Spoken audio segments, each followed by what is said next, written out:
ఇది కూడా వెనకాల ఏదో పార్టీ పెద్ద బలగం ఉంది అంటే అలాంటి బలగం నేను ఇది రాజకీయ ఉండి చేయడం కొంతైనా అక్కడి నుంచి శక్తి వస్తుంది. ఇక్కడ మీరు తెచ్చుకుని మీరు భుజన వేసుకున్న ఉద్యమం కాబట్టి మీరే దానికి సారథి, మీరే దానికి వారధి అన్నీ.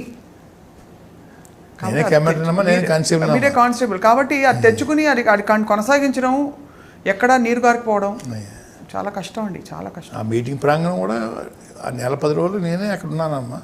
కూలోడు నేనే అండి, భోజనం వడ్డించేవాడు నేనే అండి, వచ్చిన వాళ్ళతో మాట్లాడేవాడు నేనే అండి. రోజు 4-5 వేల మంది వచ్చేవారండి మా ప్రాంగణానికి, విజిటర్స్ అండి ఇతర జిల్లాల నుంచి.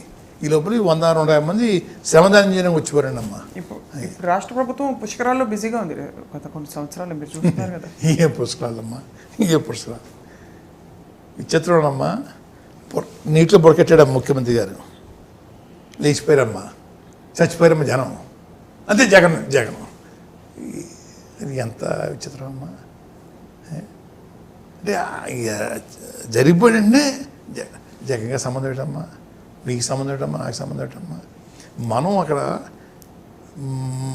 ఒక సినిమా తీయించుకోవడం కోసం, జనాన్ని ఎక్కువ పెట్టించుకోవడం కోసం జిమికలు చేసి ఎదరవడం వచ్చేటమ్మా.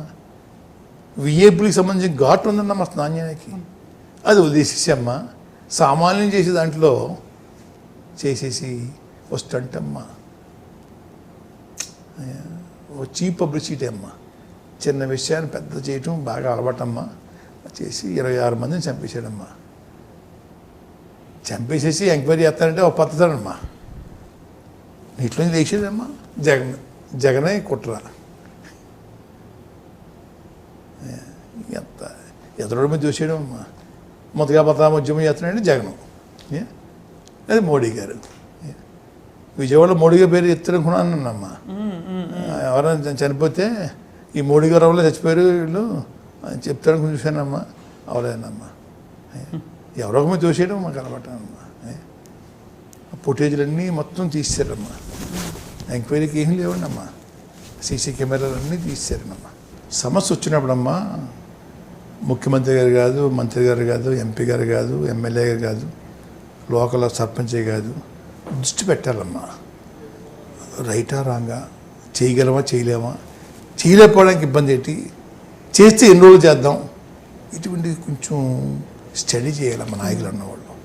చేసి ఆ పరిష్కారం దిశగా ఆలోచన చేయాలి తప్ప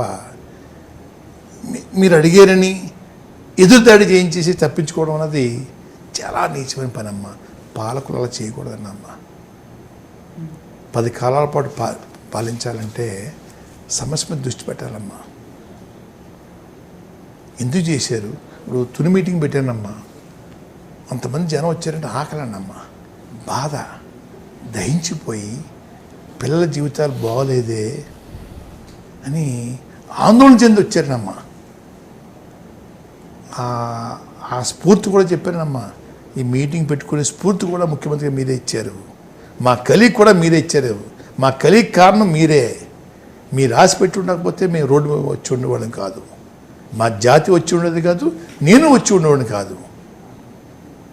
రోడ్డు మీద లాగిన తర్వాత మీరు ఎదురుదాడి చేయించి సమస్యను పక్కదారి పట్టిస్తున్నారు. తప్పు సుమా. ఎప్పటికప్పుడు హెచ్చరిస్తూ ఉన్నాను సరే.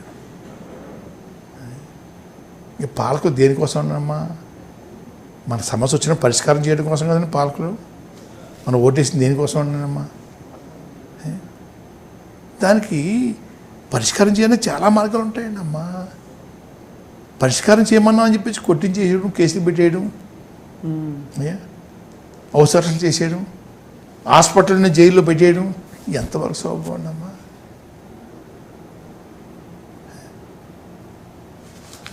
పద్ధతి కాదమ్మా.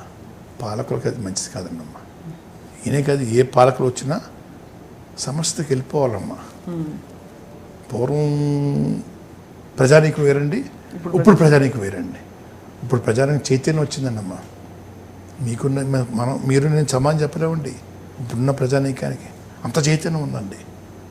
చిన్నపిల్లలు కూడా తెలివితేటలు వచ్చేసేయండి అమ్మా. తెలివితేటలు ఒక సొత్తు కాదండి, ఈ రాష్ట్రం ఒక సొత్తు కాదండి. ఈ చైతన్యం తగ్గట్టుగా మనం వ్యవహరించుకోవాలి పాలకులండి.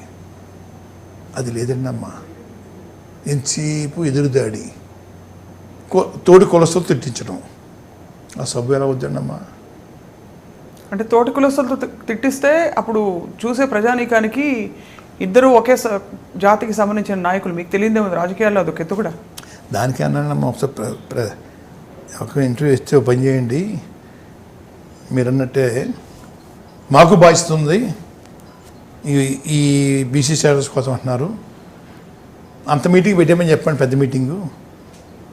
పెద్ద మీటింగ్ పెట్టేసేసి ఎవరైతే తిడుతున్నారు నన్ను పదవులు రాజీనామా చేసేసి మీటింగ్ లీడ్ చేసేసి ముద్రగా భద్రనామని తప్పిస్తున్నాము, మేము చేసుకుంటున్నాం బాధ్యత, మేము చేస్తాం ఉద్యమం, ముఖ్యమంత్రిగా మాకు భరోసా ఇచ్చారు, మేము నమ్మాం అంచేత మీరు మమ్మల్ని నమ్మండి, పదనామా తప్పించేస్తున్నాం అని చెప్పండి.